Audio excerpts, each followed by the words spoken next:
Em 31 de maio de 1921, na cidade de Tulsa, em Oklahoma, nos Estados Unidos, acontecia um dos piores capítulos na história da violência racial do país. O episódio ficou conhecido como Massacre de Tulsa, que resultou na morte de mais de 300 pessoas e outras 10 mil ficaram desabrigadas.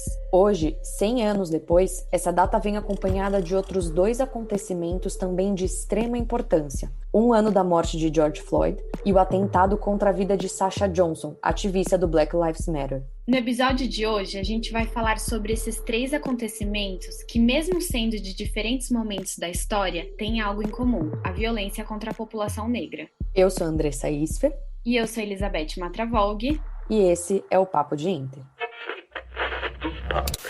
Notre volonté. Make America great again. Con ese sueño se marcha. Aquí fue muito claro. El estado de alarma en toda España. We did it, Joe.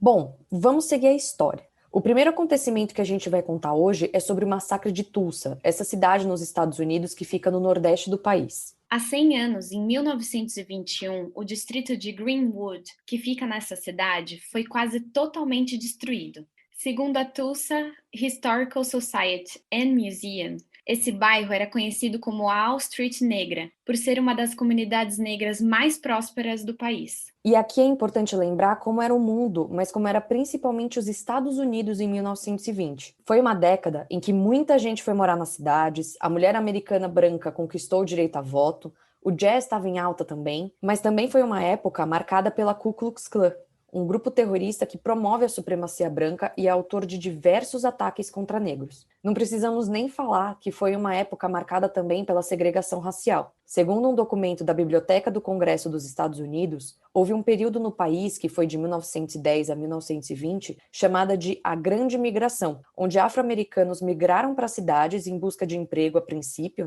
mas depois para preencher lacunas, por assim dizer, deixadas pela Primeira Guerra Mundial. Só que eles enfrentaram discriminação nesses empregos, além da segregação em escolas e locais públicos e, enfim, por aí vai. A gente está falando de uma época em que existiam leis rígidas proibindo negros de frequentar o mesmo ambiente de pessoas brancas. E então você imagina em todo esse contexto a existência do distrito de Greenwood, que era formado por mais de 40 quarteirões cheios de hotéis, restaurantes, joalherias, farmácias, lavanderias, enfim, e casas super elegantes que eram de médicos, dentistas, advogados e outros profissionais negros super renomados. Os historiadores relatam que nessa época tinha um certo ressentimento por parte da população branca com relação ao sucesso da população negra. Então é lógico que Greenwood não era tão bem visto. E só uma coisa antes da gente continuar. Algo que chamou muito a minha atenção é que nem eu, nem a Andressa, a gente estudou isso no colégio. A criação dessa comunidade, a sua ascensão e quase a sua destruição não foram colocados nos nossos livros de história. E a gente também perguntou para vocês lá no Instagram e as respostas foram bem semelhantes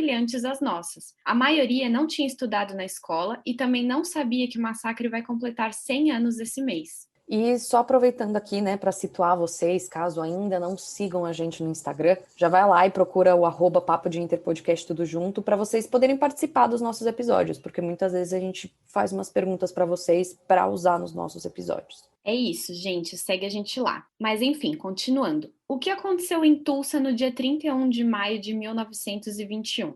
Pois bem, uma multidão de pessoas invadiu o distrito de Greenwood, incendiando e quebrando tudo o que viam pela frente. Não se sabe ao certo quantas pessoas morreram, mas segundo a BBC, historiadores acreditam que foram mais de 300 mortes e mais de 10 mil pessoas desabrigadas. Isso porque o ataque durou mais de 18 horas. Estima-se também que mais de 1.000 estabelecimentos, residências e restaurantes foram saqueados e incendiados. E dito tudo isso, vocês devem se perguntar por que isso aconteceu. Quanto mais a gente ia lendo sobre o assunto, menos sentido a história fazia. Mas, vamos aos fatos. Ainda segundo a BBC, tudo começou dentro de um elevador. O Dick Rowland, um engraxate negro de 19 anos, pegou um elevador de um prédio no centro da cidade de Tulsa para ter acesso ao único banheiro que negros podiam usar na região.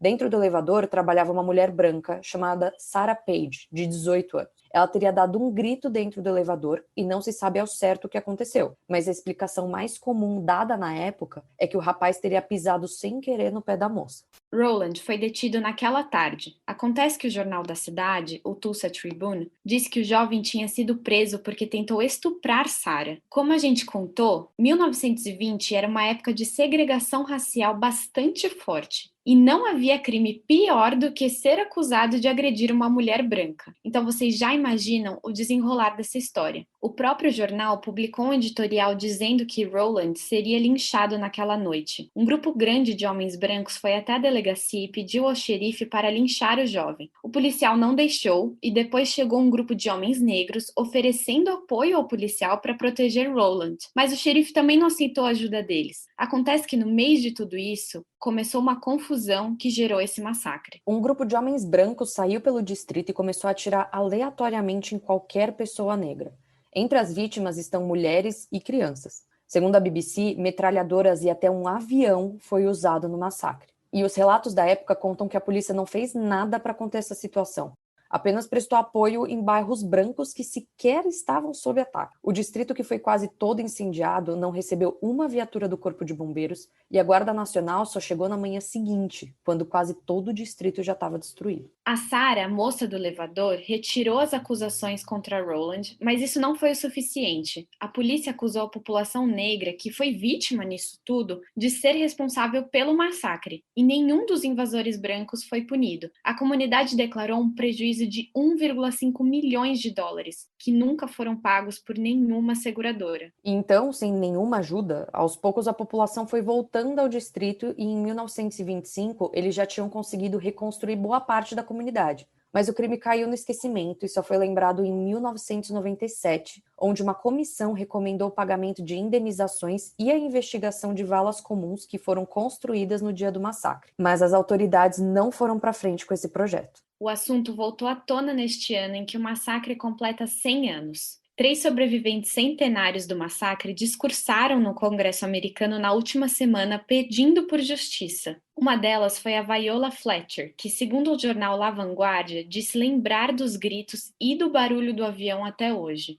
Ela tinha 7 anos quando tudo isso aconteceu. Outra foi a Leslie Benningfield Randall, de 106 anos, que refletiu sobre o que seria da sua vida hoje em dia se esse massacre nunca tivesse acontecido. Segundo ela, esse atentado roubou oportunidades para ela e para a comunidade, que até hoje não se recuperou totalmente desse crime. O último a discursar foi o irmão da Viola Fletcher, que tem 100 anos. De modo geral, os 3 falaram sobre como o distrito nunca se recuperou do acontecimento, como eles não tiveram oportunidade a uma educação de qualidade e a um emprego decente que poderiam ter tido se ainda estivessem em Greenwood.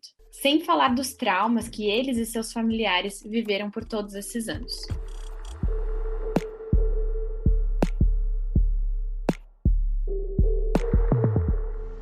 Relax. Man, I can't breathe my face.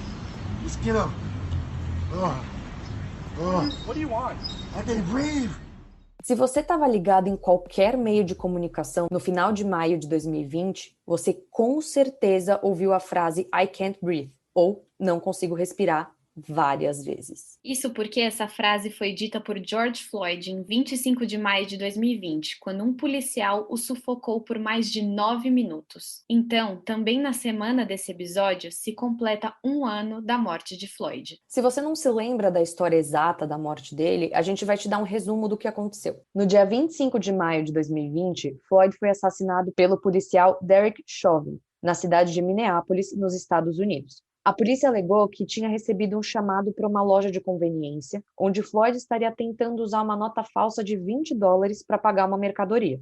Floyd foi detido por Chauvin e por outros 3 policiais. Nos vídeos que circulam na internet, é possível ver que Floyd em nenhum momento resistiu à abordagem deles. Do lado de fora da viatura, Floyd foi colocado no asfalto, com o rosto para o chão. Chauvin colocou seu joelho sobre o pescoço de Floyd e o sufocou por 9 minutos e 29 segundos. Floyd gritou diversas vezes que não conseguia respirar. A ação do policial foi gravada e as imagens circularam pelo mundo inteiro. Floyd chegou a ir para o hospital, mas morreu uma hora depois. E nisso, e em meio à primeira onda da Covid-19 nos Estados Unidos, em maio de 2020, centenas de pessoas saíram às ruas em diversas cidades do país e do mundo para protestar contra a violência policial contra a população negra, pedindo por justiça no caso de Floyd.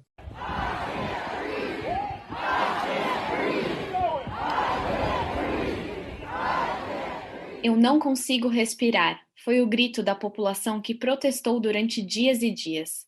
Uma rua da capital dos Estados Unidos, em Washington, D.C., recebeu o nome de Black Lives Matter Plaza. Floyd ficou conhecido no mundo inteiro e sua morte escancarou ainda mais a violência policial contra a população negra nos Estados Unidos e em muitos países do mundo, incluindo o Brasil. O assassino de Floyd, que já havia sido demitido da polícia americana, foi condenado em abril de 2021. Sua defesa tentou argumentar dizendo que a manobra que matou Floyd estaria dentro dos padrões da polícia de Minneapolis. E a defesa ainda disse que Floyd teria morrido em decorrência do uso de drogas e não da agressão sofrida pelo policial. Todos esses argumentos foram rechaçados pelo júri, que ouviu chefes policiais e médicos legistas que mostraram provas contra Chauvin. Durante o julgamento, o ex-policial se recusou a prestar depoimento. Chauvin foi considerado culpado pelos crimes de homicídio culposo, negligência ao assumir o risco consciente de causar a morte de Floyd e causar a morte sem intenção por meio de um ato perigoso sem consideração pela vida humana. No dia 16 de junho de 2021, a sua pena vai ser anunciada.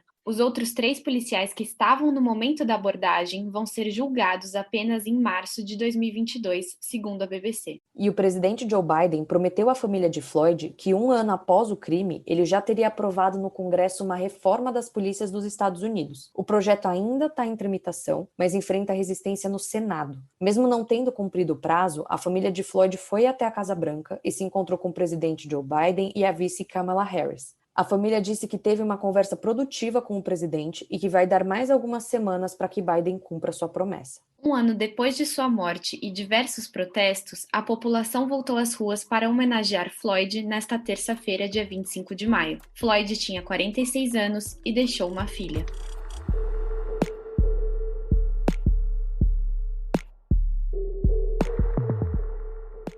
Neste bloco, nós vamos sair um pouco dos Estados Unidos, vamos atravessar o Oceano Atlântico e vamos chegar em Londres, no Reino Unido, onde outro acontecimento ligado à luta racial aconteceu recentemente. No domingo, dia 23 de maio, a ativista e líder do movimento Black Lives Matter do Reino Unido, a Sasha Johnson, foi baleada na cabeça. Segundo a última nota divulgada pela Polícia Metropolitana de Londres, no dia 25 de maio, o tiroteio aconteceu por volta das 3 horas da manhã. Sasha tem 27 anos, é ativista e formada pela Ruskin College em Oxford, na Inglaterra, além de fazer parte do partido The Taking Initiative Party, que é organizado por cidadãos negros em Londres. Mas voltando para domingo e ainda segundo a nota divulgada pela polícia britânica, a Sasha estava em uma festa em uma casa localizada no sul de Londres. De acordo com o comunicado do detetive-chefe das investigações, o inspetor Richard Leonard, durante a madrugada, 4 homens negros que usavam roupas escuras teriam invadido a festa que ocorria no jardim da casa. Ainda segundo Leonard, os homens teriam iniciado um tiroteio, que acabou atingindo Sasha. A polícia disse que até o momento não há indícios de que Sasha seria um alvo dos criminosos. Outra coisa que chama a atenção é que, segundo a polícia, não há denúncias prévias de ameaças de morte contra Sasha antes do tiroteio. Só um parênteses aqui. Um pouco antes da gente finalizar o roteiro, no dia 26 de maio, a polícia de Londres soltou mais uma nota dizendo que havia prendido 5 homens suspeitos de envolvimento no crime. Mas até a finalização desse episódio ainda não ficou clara a relação desses homens com o crime em si. Em contrapartida, o partido de Sasha emitiu uma nota em sua página oficial no Instagram dizendo que considera o comunicado da polícia inadequado. Esse primeiro comunicado que a gente comentou aqui do dia 25 de maio. Ao contrário do que disse a polícia, o partido fala que Sasha já tinha recebido diversas ameaças de morte em suas redes sociais e nas redes do partido. Além disso, 4 semanas antes, o carro da ativista foi vandalizado e nada de valor foi roubado. Apenas o seu megafone que ela utilizava nos protestos. O partido disse ainda que todos esses incidentes já tinham sido reportados à polícia. O partido complementou comentou ainda que não há comprovação de que os atiradores eram 4 homens negros, uma vez que diversas testemunhas relataram que os criminosos estavam com os rostos cobertos, já que eles usavam balaclavas. Sasha foi levada ao hospital, passou por cirurgia e está internada em coma na UTI. Segundo os familiares, seu estado de saúde é crítico. E bom, como a gente já disse, esses acontecimentos se ligam de alguma forma, já que Sasha ficou conhecida ano passado após liderar protestos antirracistas e pedir por justiça no caso de George Floyd. Mesmo com a prisão desses 5 homens, as investigações seguem e vamos ter que esperar a polícia revelar o motivo do tiroteio.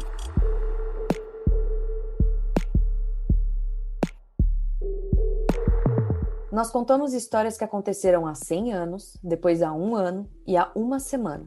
E todas têm algo em comum: a violência contra a população negra. A gente queria contar essas histórias, mas a gente também queria recomendar livros e podcasts que vocês podem ouvir para se informar mais sobre os assuntos tratados aqui. Para isso, a gente decidiu mais uma vez dar voz aos nossos seguidores no Instagram e pedir indicações. Então, já dando um pequeno spoiler, fica de olho nas nossas redes que já a gente solta esse conteúdo. E com isso a gente encerra o episódio de hoje por aqui. Não se esqueçam novamente de seguir a gente lá no Instagram, no @papodeinterpodcast, tudo junto, e no Twitter, no @papodeinter_pod. Vai lá conferir porque a gente tá bem falante por lá esses dias. Exatamente. Então é isso, gente. Até a próxima. Até mais!